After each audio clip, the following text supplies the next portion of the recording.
আসসালামু আলাইকুম। আমরা সচরাচর বিভিন্ন মিডিয়ায় বিভিন্ন ধরনের আশ্চর্যজনক বিভিন্ন ধরনের ব্রিজ, সেতু, কালভার্ট এগুলো আমরা দেখতে পাই। তো আমার পিছনে এই যে স্থাপনা যেটা দেখতেছেন এটা একটা ব্রিজ। এই যে নদী যেটা আছে নদীটার নাম হচ্ছে রাঙামাটি নদী। এই রাঙামাটি নদীটার লোকেশন হচ্ছে গোমা বাজার। গোমা বাজারের যে ফেরিঘাট আছে এখানে এই সেতুটা হচ্ছে। তো সেতুটার কার্যক্রম শুরু হয়েছে সেই 2018 সালে। 18 সাল থেকে এখন পর্যন্ত আপনার যদি হিসাব করি 18, 19, 20, 21, 22, 23, 24, 7 বছর বসে আপনার যে মাঝখানে যে দুইটা পিলার আছে মাঝখানে দুইটা পিলার কিন্তু এখনো কানেক্টেড হতে পারে না। কানেক্টেড না হওয়ার পিছনে যে কারণ ছিল, কারণটা হচ্ছে 18 সালে কাজ শুরু হওয়ার পরে 2020 সালে বিআইডব্লিউটিএ একটা কেস করে। কেসটা হচ্ছে এই কারণেই যে এইখান থেকে যে লঞ্চগুলো চলাচল করে ব্রিজের হাইটটা যে কম ছিল, সেই হাইটের কারণে লঞ্চগুলো চলাচল এইখান থেকে করতে পারবে না। তো এইটা ছিল মেইন কারণ। তো একবার চিন্তা করেন যে আমরা এমন একটা দেশে বাস করি, এমন একটা দেশে এমন কিছু প্রকৌশলী আমাদের আছেন যারা এই ব্রিজগুলো সার্ভে করেছিলেন। তারা কিন্তু জানে এখানে এই নদী থেকে লঞ্চ চলাচল করে।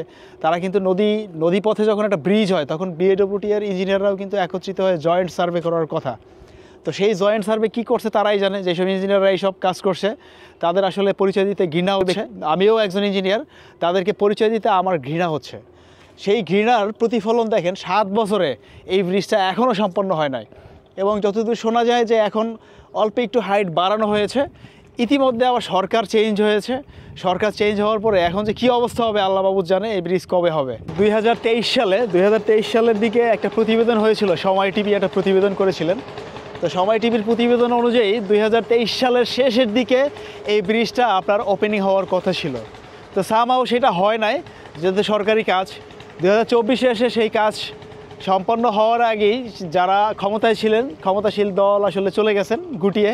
তো এখন যারা সরকারে যারা আসবেন তাদের কাছে আকুল অনুরোধ থাকবে এই সেতুটা যেন খুব দ্রুত আপনার চালু হয়। এই সেতুটা চালু হলে আপনারা এইখানে যে কবাই আছে, কবাই, নলুয়া, লক্ষ্মীবাসা, একটা পুরো একটা স্টেট আছে যেটা বরিশালের সাথে সরাসরি এখান থেকে যোগাযোগ আছে। সেই বরিশালের সাথে সরাসরি যোগাযোগ এখন আপনারা দেখতেছেন এই যে ফেরি যাচ্ছে, ট্রলার যাচ্ছে, এই যে ফেরিঘাট আছে, এই যে ট্রলারে মনে করেন পার হচ্ছে। বর্ষার দিনে যখন তুফান থাকে নদীতে তখন কিন্তু এগুলো পার হওয়া খুবই রিস্কি।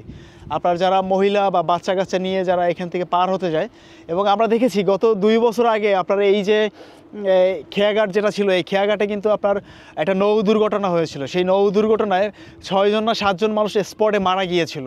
এর মধ্যে মহিলা ছিল, বাচ্চা ছিল, পুরুষ মানুষ ছিল। এই দুর্ঘটনা কিন্তু হতো না যদি এই ব্রিজটা চালু থাকতো, তাহলে কিন্তু এই বাসগুলো চলে যেত। তো যাই হোক, এই ব্রিজের 2 পাশে যে আপনার রাস্তা নির্মাণ করা হয়েছে ব্রিজে ওঠার জন্য, যে ঢালের যে রাস্তাগুলো, সেই রাস্তাগুলো এখন ক্ষতিগ্রস্ত অবস্থায়, একদম ক্ষতির সম্মুখীন হচ্ছে। কীরকম ক্ষতির সম্মুখীন হচ্ছে? রাস্তার পাশগুলো ভেঙে যাচ্ছে, কারণ এখানে কোনো মেনটেনেন্স নাই। মানুষ, গরু, ছাগল, হাবিজাবি এগুলো বাইন্দা একদম রাস্তার অবস্থা একদম বিশ্রী করে ফেলছে। তো এইটা আসলে যে মাঝখানে পিলারের যে এই 2টা সংযোগ হলেই যে ব্রিজটা আসলে হবে তা কিন্তু না, এই রাস্তারও কিন্তু আবার সংস্কার লাগবে।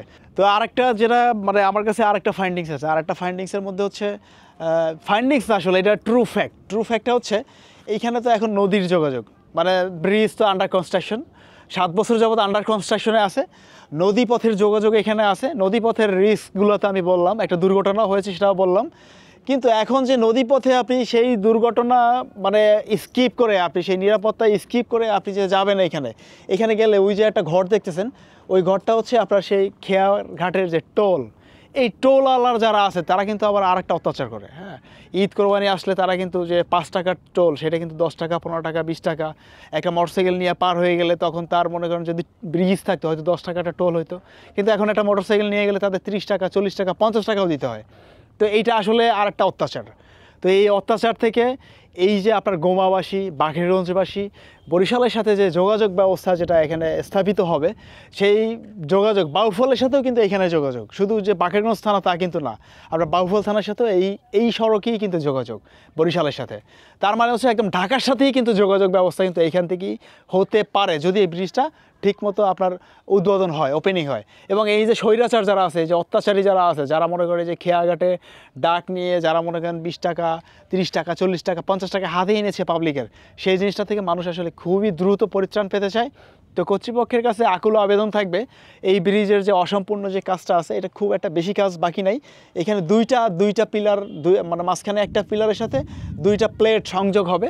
সেটা আসলে খুব বড় কোনো কাজই না। এটা এটা একটা ক্রেন থাকলে আমার মনে হয় যে সবাই কনস্ট্রাকশন দেখছেন, আপনার সবারই একটু একটু ধারণা আছে যে প্লেটগুলো কীরকম পাতাইছে। পদ্মা সেতুতে যখন করছি তখন কিন্তু আমরা দেখেছি।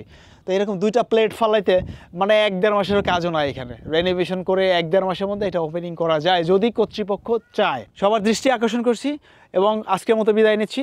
দেখা হবে পরবর্তী কোনো ভিডিওতে। সেই পর্যন্ত সবাই ভালো থাকবেন। আসসালামু আলাইকুম।